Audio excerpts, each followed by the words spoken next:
하나님의 말씀은 누가복음 2장 22절부터 39절까지입니다. 하나님의 말씀을 제가 읽겠습니다. 모세의 법대로 정결 예식의 날이 차매 아기를 데리고 예루살렘에 올라가니 이는 주의 율법에 쓴 바 첫 해에 처음 난 남자마다 주의 거룩한 자라 하리라. 한 대로 아기를 주께 드리고 또 주의 율법에 말씀하신 대로 산 비둘기 한 쌍이나 혹은 어린 집비둘기 둘로 제사하려 함이더라. 예루살렘에 시므온이라 하는 사람이 있으니 이 사람은 의롭고 경건하여 이스라엘의 위로를 기다리는 자라. 성령이 그 위에 계시더라. 그가 주의 그리스도를 보기 전에는 죽지 아니하리라 하는 성령의 지시를 받았더니 성령의 감동으로 성전에 들어가매 마침 부모가 율법의 관례대로 행하고자 하여 그 아기 예수를 데리고 오는지라. 시므온이 아기를 안고 하나님을 찬송하여 이르되 주제여 이제는 말씀하신 대로 종을 평안히 놓아주시는도다. 내 눈이 주의 구원을 보았사오니 이는 만민 앞에 예비하신 것이요 이방을 비추는 빛이요 주의 백성 이스라엘의 영광이니이다 하니 그의 부모가 그에 대한 말들을 놀랍게 여기더라. 시므온이 그들에게 축복하고 그의 어머니 마리아에게 말하여 이르되 보라 이는 이스라엘 중 많은 사람을 패하거나 흥하게 하여 비방을 받는 표적이 되기 위하여 세움을 받았고 또 칼이 내 마음을 찌르듯 하리니 이는 여러 사람의 마음의 생각을 드러내려 함이니라 하더라. 또 아셀 지파 바누엘의 딸 안나라 하는 선지자가 있어 나이가 매우 많았더라.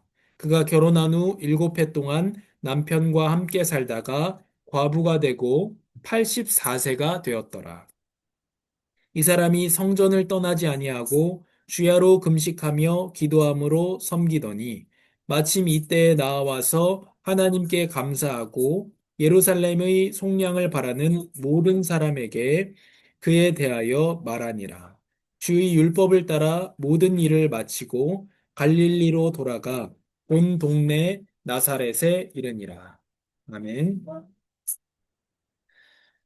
하나님 감사합니다. 성경 하나님의 말씀을 알 수 있도록 우리에게 빛을 비추어 주시고 우리가 말씀 안에 거하며 또 말씀을 지키며 읽고 듣고 지키는 복된 자들이 되게 하여 주시옵소서. 성경을 통하여 하나님께서 이때에 어떤 것을 말씀하셨는지를 알게 하시고 또 우리에게 이 상황을 통해서 2000년 전에 예수님의 탄생을 통해서 어떠한 영원한 복음을 증거하시는지, 또 지금 2025년에 아름다운 교회에게 무엇이라고 말씀하시는지 알게 하여 주시옵소서. 예수님의 이름으로 기도합니다.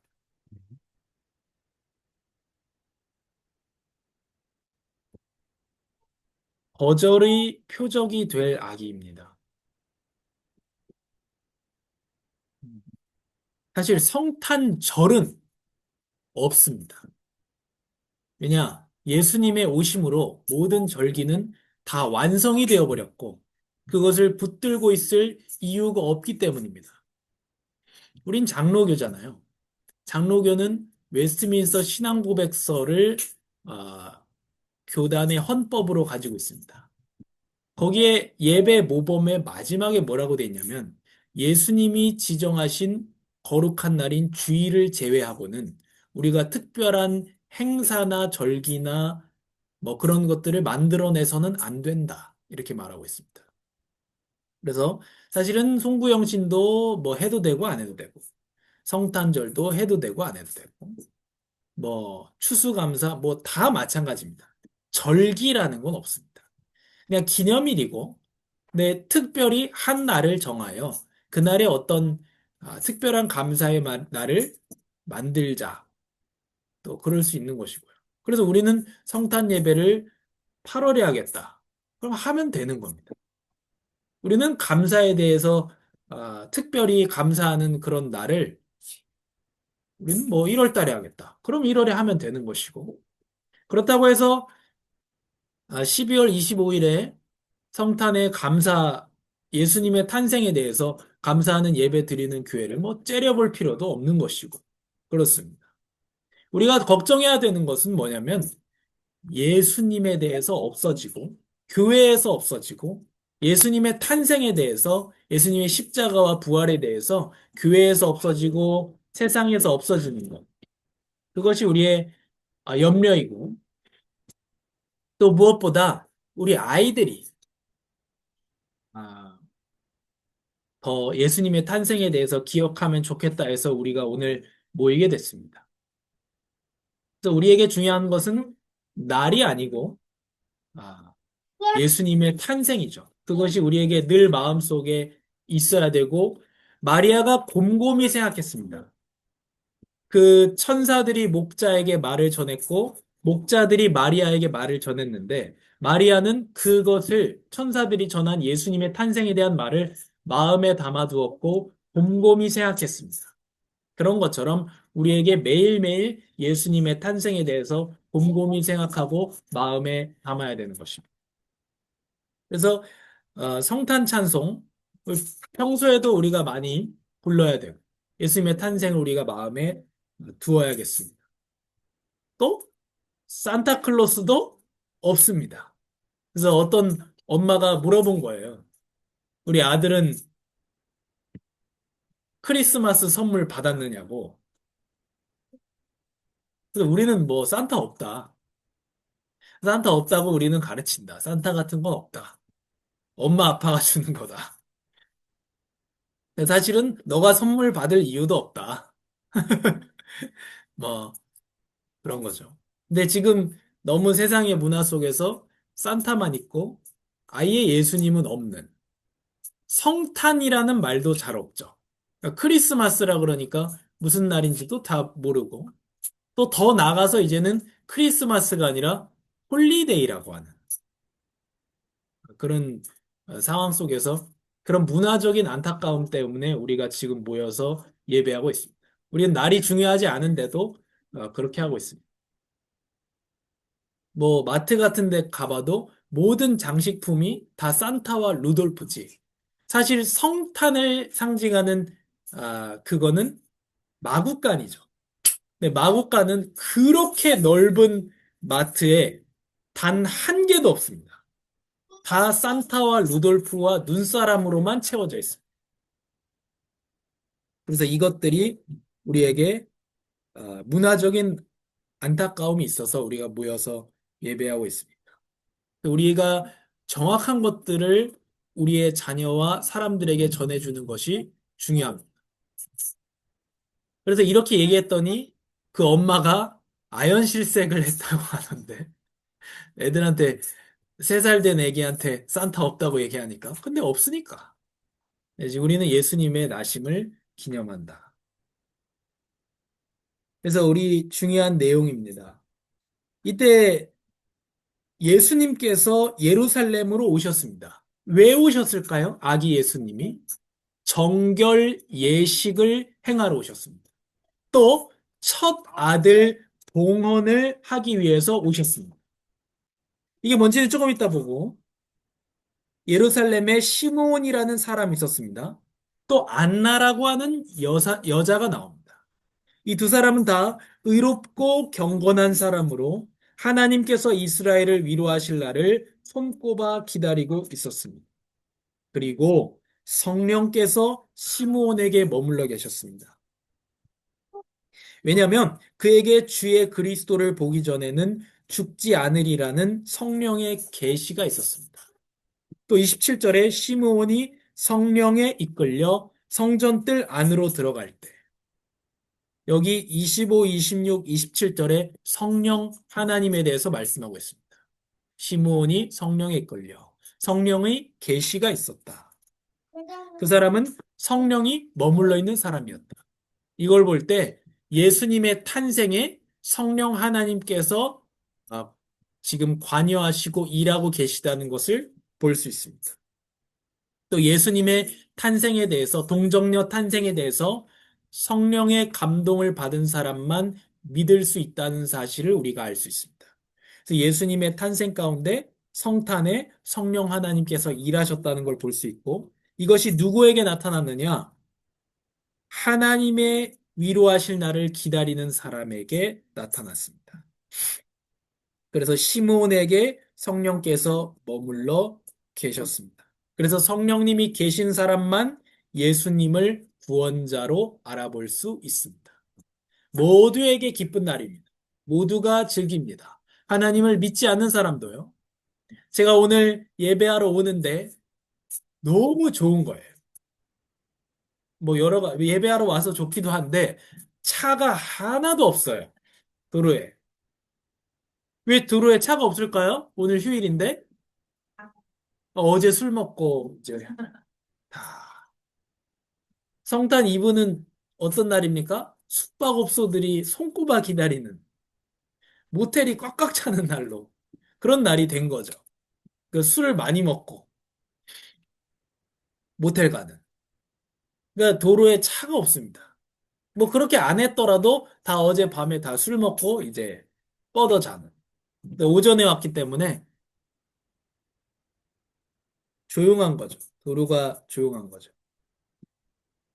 그래서 모두가 그렇게 즐기는 날이지만 진정한 의미는 누구만 내립니까? 택함 받은 하나님의 백성만 알 수 있습니다. 성령의 도우심을 받은 사람만 하나님을 구원자로 믿을 수 있습니다. 오늘 정말로 중요한 내용이 두 가지가 있는데 그 중 한 가지가 율법의 규정대로 모세의 율법대로 하려고 아기 예수님을 지금 예루살렘에 모시고 온 겁니다. 예수님은 율법을 어기셨을까요? 안 어기셨을까요?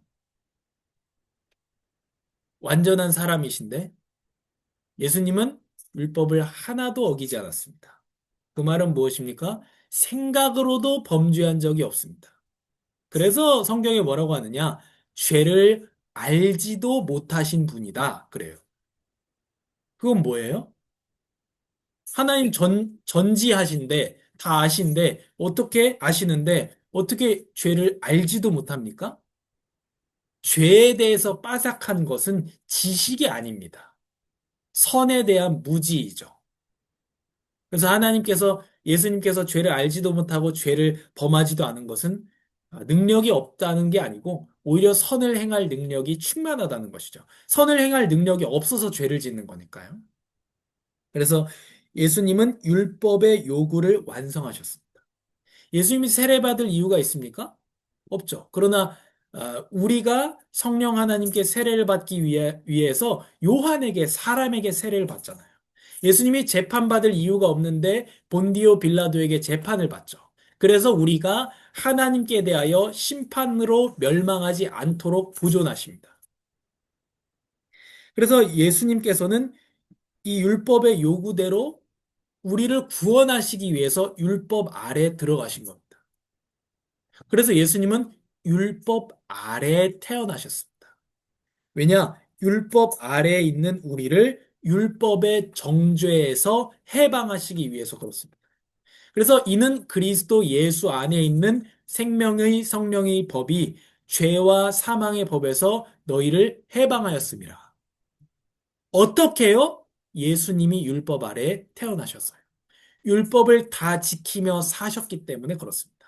율법을 어긴 적도 없는데 율법을 어긴 것처럼 저주받은 자가 달리는 십자가에 달려서 죽었기 때문에 우리가 율법의 저주에서 해방받게 된 겁니다.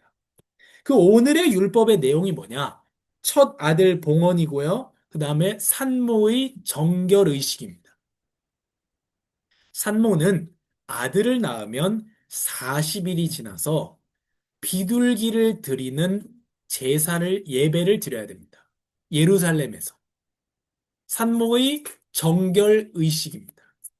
아기 낳고. 뭘 얘기하죠? 아기 낳는 게 죄입니까? 아닙니다. 근데 왜 정결하게 하는 의식을 행합니까? 인간은 뭐예요?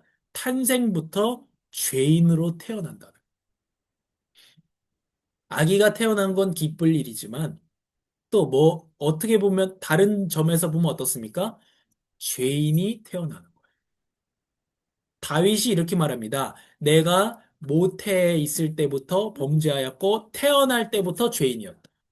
시편에 그렇게 기록되어 있습니다. 그래서 산모 정결 의식을 합니다. 그래서 이것은 우리가 죄인임을 기억하게 하는 것이고, 또 이 정결이라고 하는 것, 거룩이 예수님의 피를 통해서만 이루어질 수 있다는 것을 보여주는 것입니다. 그래서 예수님께서 성령으로 지금 태어나셨잖아요. 그건 무엇을 말합니까? 우리가 성령으로 거듭 다시 태어나는 것을 말하는 것이고, 성령으로 하늘로부터 태어나는 것을 말하는 겁니다.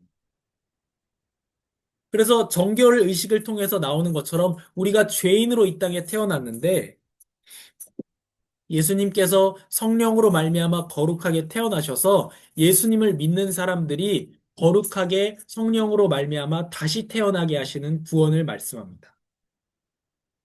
첫 아들 봉헌은 무엇을 말합니까? 첫 아들 봉헌은 어디서 나오느냐? 출애굽기부터 시작됩니다. 이스라엘이 출애굽할 때 마지막 열 번째 재앙이 무엇이었느냐?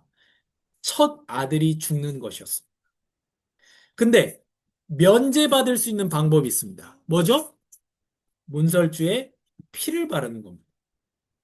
어린 양의 피, 그리스도의 피를 상징하는, 예표하는, 그래서 그리스도 안에 들어있는 사람은 첫 아들 죽음에서 면제받게 되었습니다.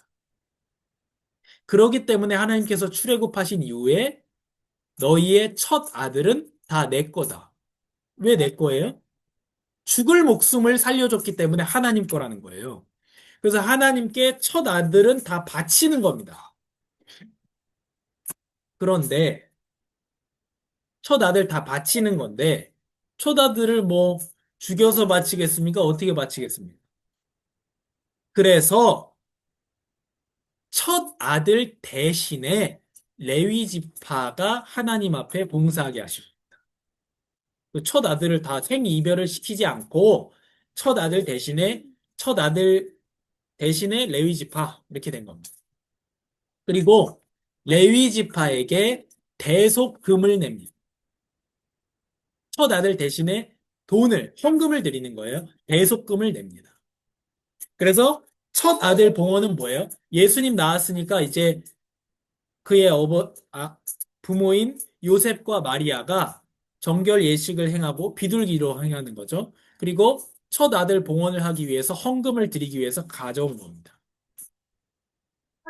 그 첫 아들 봉헌의 의미는 아까 말씀드린 대로 첫 아들은 하나님의 것입니다. 그걸 대신하기 위해 레위 지파와 대속금이 있었습니다.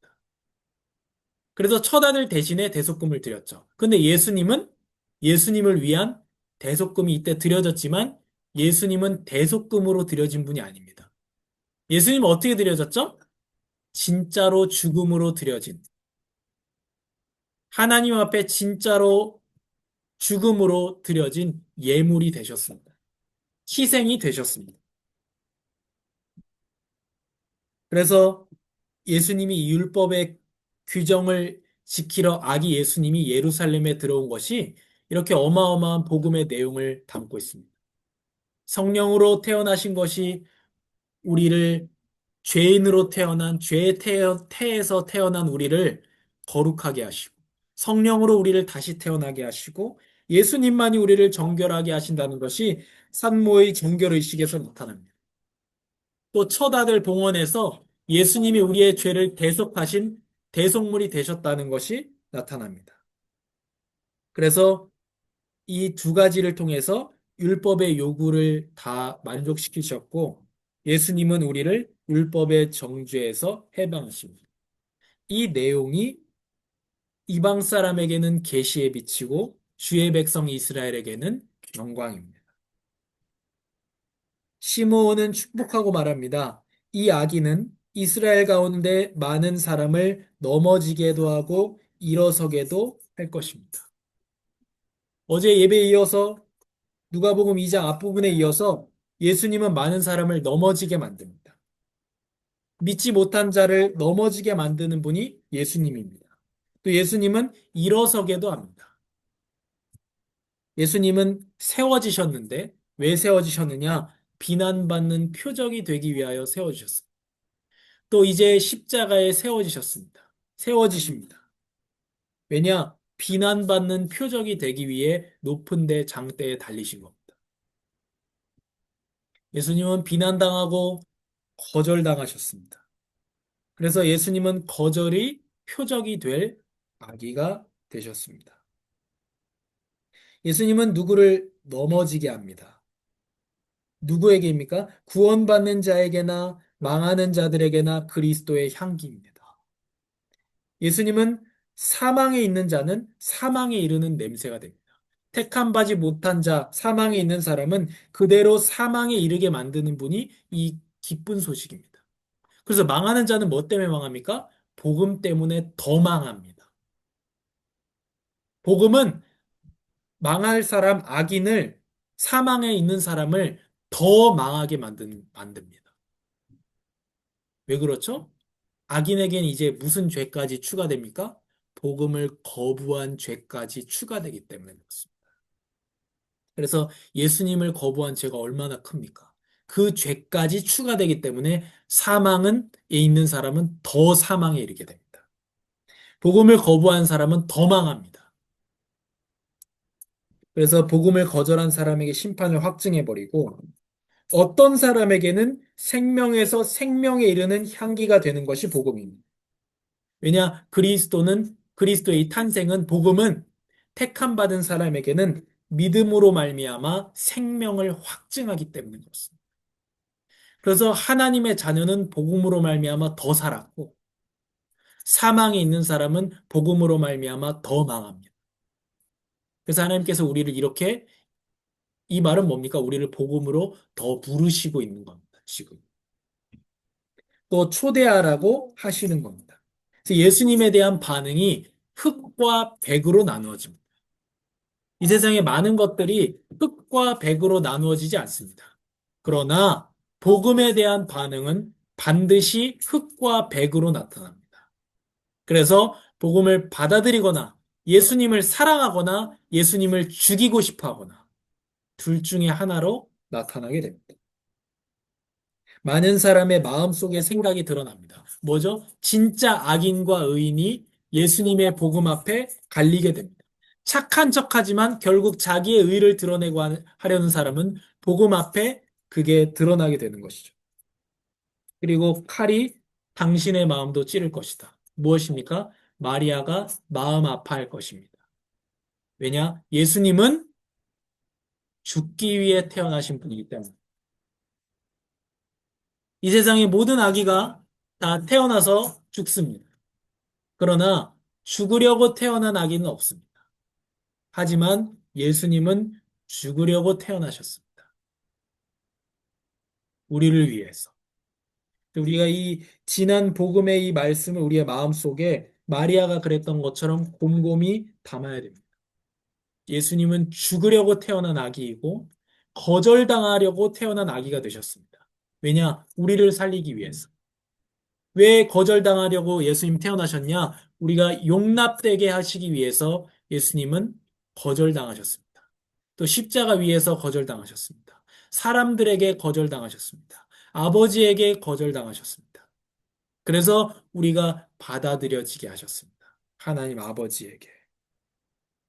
그래서 우리가 오늘 예수님의 이 모세의 율법에 따른 율법의 규정, 처다들 봉헌과 산모 정결 의식을 보면서 또 넘어지게 하는 표적이 되고 죽기 위해 태어난 아기이신 예수님을 보면서 이 구원의 축복, 복음의 감사와 감격이 넘치기를 바랍니다.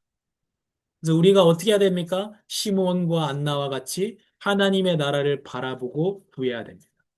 또 어떻게 해야 됩니까? 마리아와 같이 이 복음의 말씀을 마음에 간직해야 됩니다. 곰곰이 생각해야 됩니다. 또 어떻게 해야 됩니까? 목자들이 그랬던 것처럼 하나님을 찬양하면서 내일 일터로 돌아가야 돼요. 하나님을 찬양하면서 내일 만나는 사람들에게로, 내일 어린이집에게로, 내일 우리의 가족에게로, 내일 하나님이 보내신 것으로 찬양하며 돌아가며 오늘 기쁜 탄생의 복음을 증거해야겠습니다. 하나님 감사합니다. 예수님이 첫 아들 봉헌으로 드려주셨고, 예수님은 대속금이 아니라 실제로 자기의 목숨을 들이신 아들이 되셨고, 목숨으로 주님께 영광을 돌려드렸습니다. 예수님은 완전히 정결하신 분인데, 산모 정결 예식을 통해서 정결하게 하시는 왕이 되셨습니다.